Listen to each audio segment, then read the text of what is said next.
Baik, Assalamualaikum warahmatullahi wabarakatuh. Perkenalkan, nama saya Nur Marisa Malasari, NIM F23036. Saya akan mempresentasikan teori tentang kelarutan. Baik, untuk mempersingkat waktu, saya akan membawakan materi saya. Pertama, pendahuluan. Kelarutan merupakan salah satu konsep dasar dalam ilmu kimia yang berkaitan dengan kemampuan suatu zat untuk larut dalam pelarut pada kondisi tertentu. Proses kelarutan terjadi ketika partikel zat terlarut berinteraksi dengan partikel pelarut sehingga membentuk pelarut homogen. Pemahaman mengenai kelarutan sangat penting karena memengaruhi berbagai fenomena dalam maupun proses industri seperti penyusunan formulasi obat, distribusi zat kimia di lingkungan, serta kualitas bahan pangan.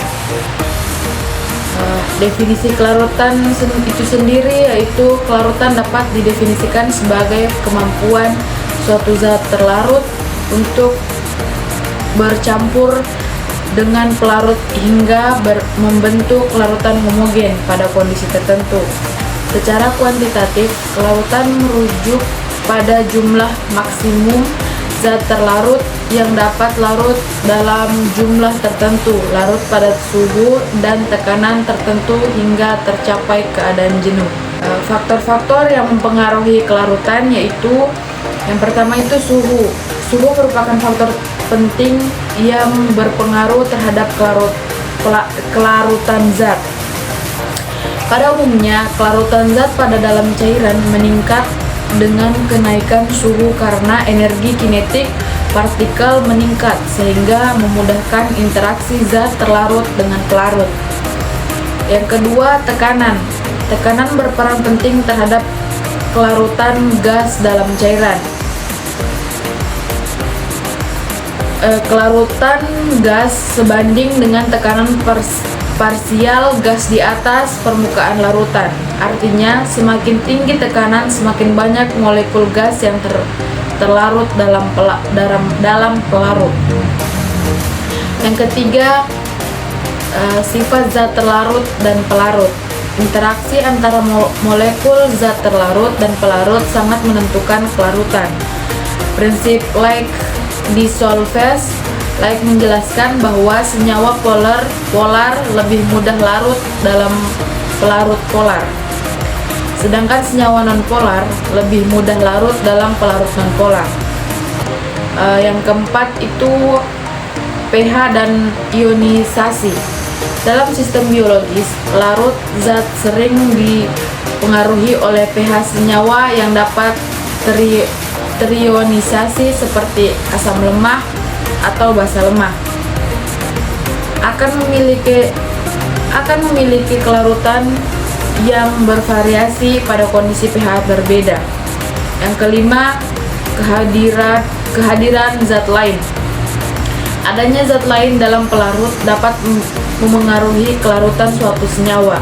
Fenomena ini dikenal dengan istilah efek ion bersama atau common ion effect. Jenis-jenis kelarutan.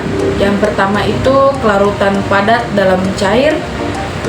Kelarutan padat dalam cair merupakan jenis kelarutan yang paling umum dijumpai.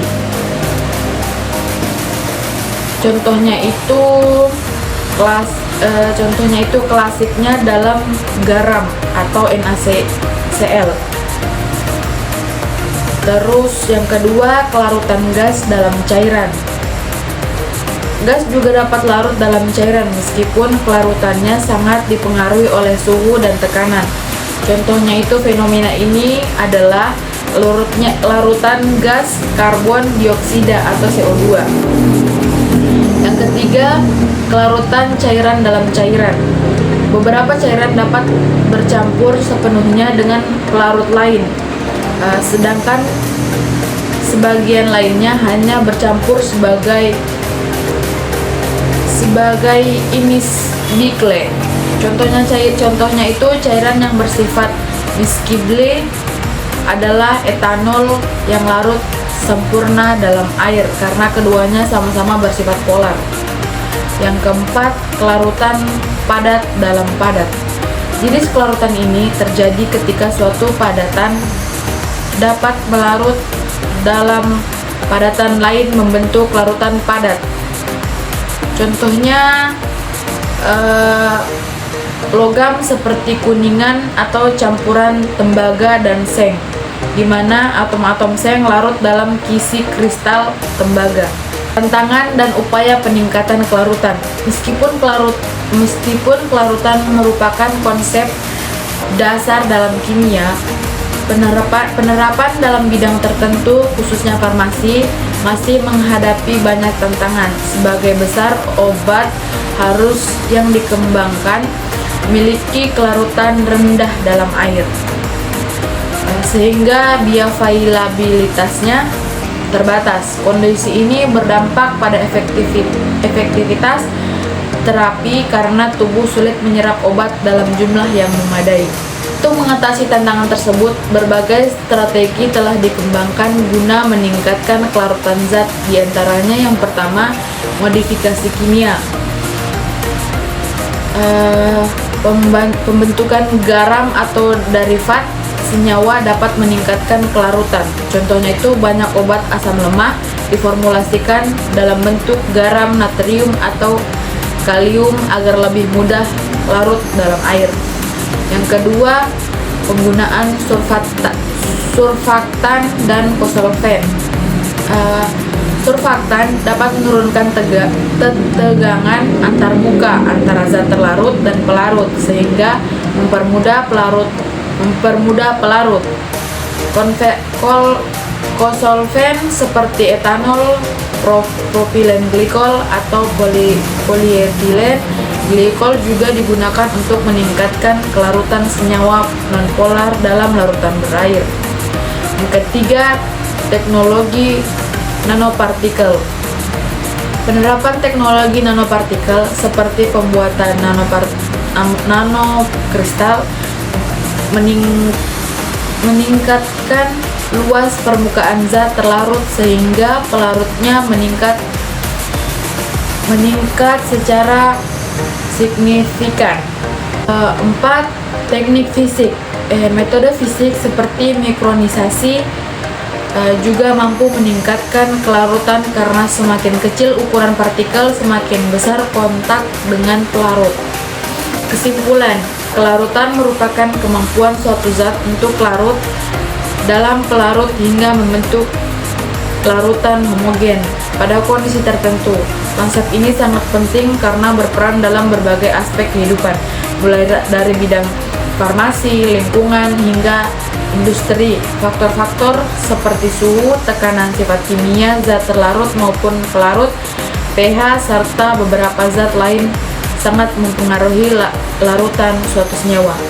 Jenis kelarutan dapat berupa padat dalam cair, zat, gas dalam cairan, cairan dalam cair, sehingga padat dalam padat, yang masing-masing memiliki peran dan aplikasi tersendiri. Dalam praktiknya, kelarutan banyak dimanfaatkan misalnya dalam peningkatan bioavailabilitas obat, mengendalikan pencemaran lingkungan, serta pengelola pangan dan material. Baik, itu saja materi yang bisa saya bawakan. Maaf jika ada salah-salah kata. Saya akhiri, Assalamualaikum warahmatullahi wabarakatuh.